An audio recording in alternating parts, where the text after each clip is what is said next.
Praise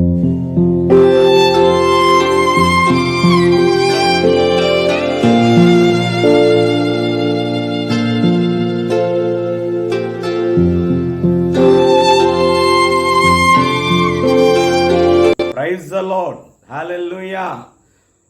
మన ప్రభువును రక్షకుడైనటువంటి యేసుక్రీస్తు నామములో మీ అందరికీ కూడా హృదయపూర్వకమైన వందనాలు తెలియజేస్తున్నానండి.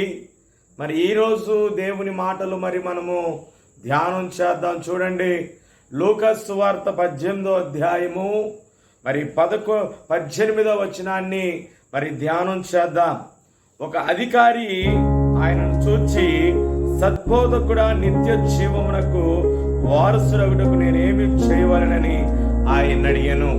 ఒక అధికారి వచ్చి, ప్రభు అయిన యేసుక్రీస్తు వారు ఈ భూమిలోకములో సంచారము చేయుచున్నటువంటి దినాలలో ఒక అధికారి యేసు ప్రభుల వారి దగ్గరికి వచ్చి, అయ్యా, నిత్య జీవానికి వెళ్ళాలంటే నేనేం చేయాలి అని ప్రభుని అడుగుతున్నారు. అడిగినప్పుడు ప్రభు ఏమని సమాధానం చెప్పారో తెలుసా?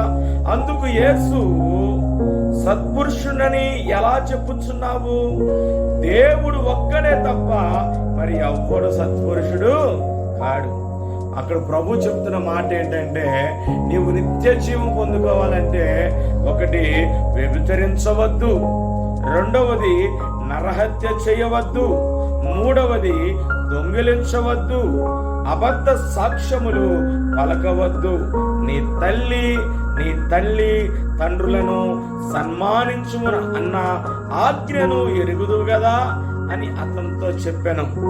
అందుకు అతడు చెప్పిన మాట ఏంటంటే, నేను బాల్యము నుండి కూడా ఇవన్నీ పాటిస్తూనే ఉన్నాను. నేను వ్యభిచరించలేదు, నేను దొంగతనం చేయలేదు, నేను మంచిగా ఉన్నాను, నా తల్లిదండ్రులు సన్మానిస్తున్నాను. కానీ అయినప్పటికీ నేను చేయుచున్నవే అని అన్నప్పుడు ప్రభు అన్నారు, ఒక మాట అన్నారు, ప్రియమైన బిడ్డలారా, నీకు ఒకటి కొదువై ఉంది.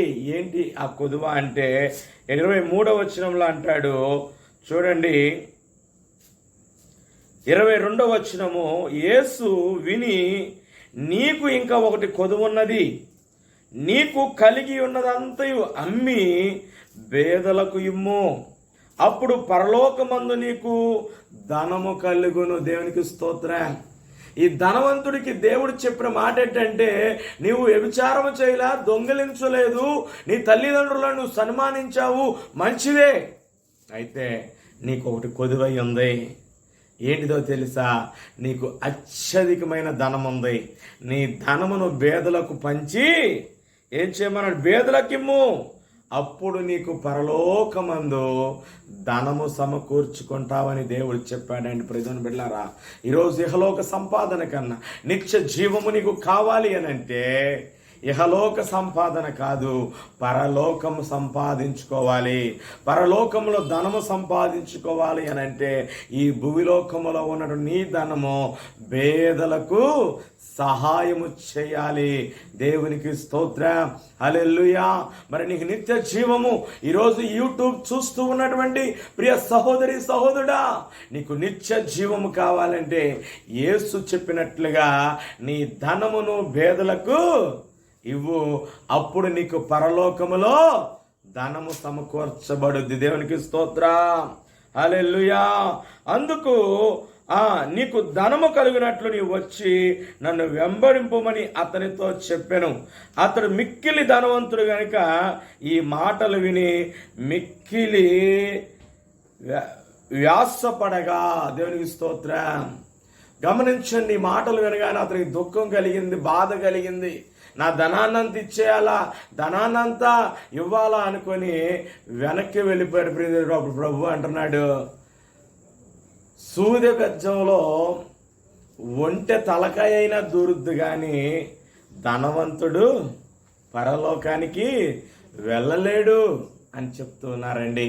ఈరోజు ప్రియ దేవుని పిల్లలారా, ఈ మాటలు వింటూ ఉన్నటువంటి ప్రతి ఒక్కరు కూడా ఈరోజు నీకు నిత్య జీవము కావాలంటే ఈ లోక సంపాదన విడిచిపెట్టు. ఈ లోకంలో నీకు 2 అంగీలుంటే లేని వాడికి ఒకటి సహాయం చేయి. నీకు దేవుడు ధనమిస్తే నీవు ధనమును పేదలకు ఇచ్చి సహాయము చేయి. నీ ధనమును బట్టి నీవు అతిశయపడితే, నీ ధనమును బట్టి నువ్వు గర్విస్తే, నీ ధనమును బట్టి నీవు వ్యసనపడితే నీకు పరలోక రాజ్యము ఉండదండి.